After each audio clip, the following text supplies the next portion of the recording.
No es cierto, yo me golpeé la cabeza, a mí me pateó un caballo y nunca me ha dado un ataque. ¡Qué bueno!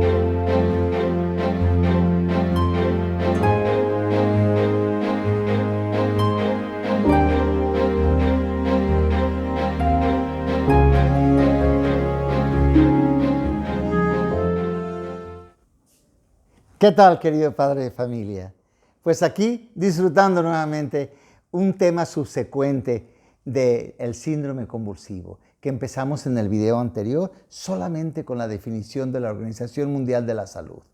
El día de hoy trataré de hablarles sobre qué pasa en el cerebrito de tu hijo cuando vienen esas descargas. Ciertamente es una situación muy aguda en ese momento. Dije que era una afección crónica, porque una afección crónica es cuando hay varias crisis recurrentes, ataques repetitivos. Pero en el momento de la descarga es una situación aguda, en la cual afortunadamente el niño no sufre, no es algo doloroso, pero sí en el cerebro hay una descarga con una gran muerte neuronal. Mencionamos que la muerte neuronal después por las edades, una edad avanzada, se le llama apoptosis, pero en este caso es una muerte neuronal súbita por una descarga. ¿Tú has sentido como cuando te da un toque? Cuando has metido el dedo a un socket, a un enchufe y eso, y sientes esa descarga, es más o menos lo que le está sucediendo al cerebro.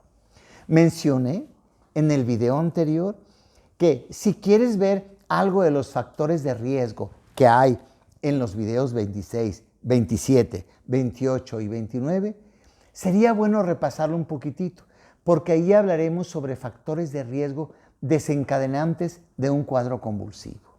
Acuérdense que también un factor de riesgo es la probabilidad de que algo suceda, no es algo seguro, porque luego dicen, no es cierto, yo me golpeé la cabeza, a mí me pateó un caballo y nunca me ha dado un ataque. ¡Qué bueno! Felicidades.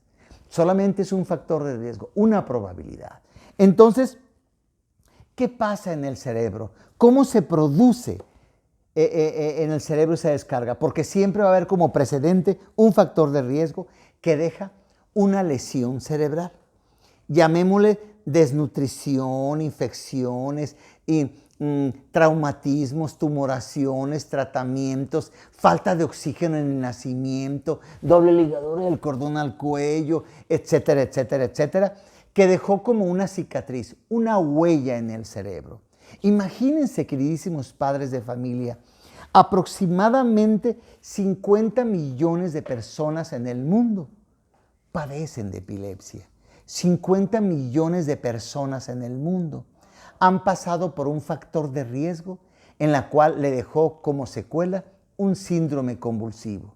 Entonces, fíjense, esa secuela va a ser ese ataque, esa secuela va a ser esa epilepsia y una crisis sobre otra crisis nos va a dar un síndrome convulsivo. Un síndrome es un conjunto de cosas, ¿sí?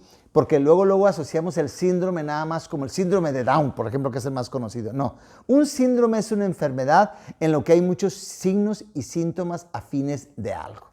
Hasta una diarrea puede ser un síndrome diarreico.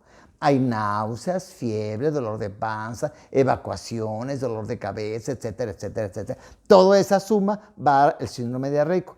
Toda la suma de un ataque, calambres, entumecimiento, dificultad y demás cosas va a dar una epilepsia también. Muy bien, ¿qué es lo que pasa? Tuviste el factor de riesgo, te dejó en tu cerebro una cicatriz y de repente, ya sea por un desvelo, un coraje, un estrés constante, la adicción a algún tipo de droga, el alcohol y demás cosas, puede desencadenar la crisis. Puede desencadenar la crisis y venir, que discúlpeme que se lo repite tantas veces, así como hay la frecuencia cardíaca en nuestro corazón, 60, 70 latidos por minuto, frecuencia respiratoria, 15, 20 respiraciones por minuto, y hay una frecuencia de la actividad eléctrica. Esa actividad eléctrica, de acuerdo a la mayoría de las personas que normalmente llevamos, es de 3 a 10 ciclos por segundo. De 3 a 10 ciclos por segundo lo está llevando y cualquier cosa lo desencadena. La fiebre, como les dije, el desvelo, spots o cómo se llama, no sé, algún chavo me va a estar oyendo alguna de esas, como las que prenden en las discotecas, en los antros y demás cosas. Estrobos o estobos o algo así me está diciendo aquí parte de la producción. Entonces, eso desencadenan muchísimo. Es más, ¿saben qué les digo yo a los padres de familia o a mis pacientes? Imagínense cuando tú ves la televisión en un cuarto oscuro, en una recámara oscura, y que se ven las imágenes y las sombras y demás cosas. Es lo que pasa en el cerebro en una descarga. Haz de cuenta, exactamente eso. Ahora, ¿qué es lo que lo produce?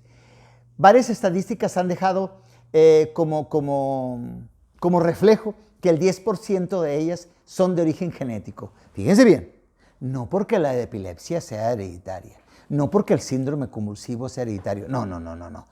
La cicatriz, la huella, el factor de riesgo que se hereda de generación en generación y que en uno le da migraña y que en otro le da desmayo, a otro les puede dar una crisis convulsiva, aproximadamente el 10%. El 40% aproximadamente hasta ahorita no se sabe. No se sabe.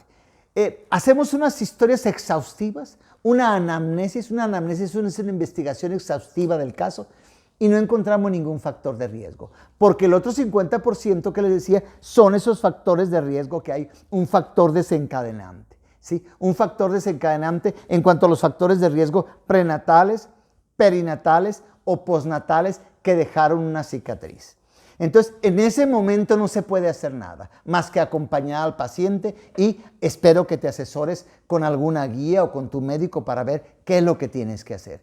Pero lo que sucede en el cerebro es que aumenta tanto la actividad eléctrica que te lleva a una convulsión. Espero estar generando muchas dudas y que me las hagas llegar, que me las hagas saber a través de mi mismo canal. Me dio mucho gusto nuevamente estar con ustedes y nos vemos en el próximo sobre qué es lo que vamos a hacer, ¿sí? ¿Qué es lo que vamos a hacer? Ya sea en el momento preciso de la crisis, que hay muchísimas teorías. La máxima teoría y la más frecuente y la más aceptada es la del acompañamiento más los tratamientos médicos. Pero eso lo veremos en el próximo y último video de la trilogía de epilepsia. Hasta luego.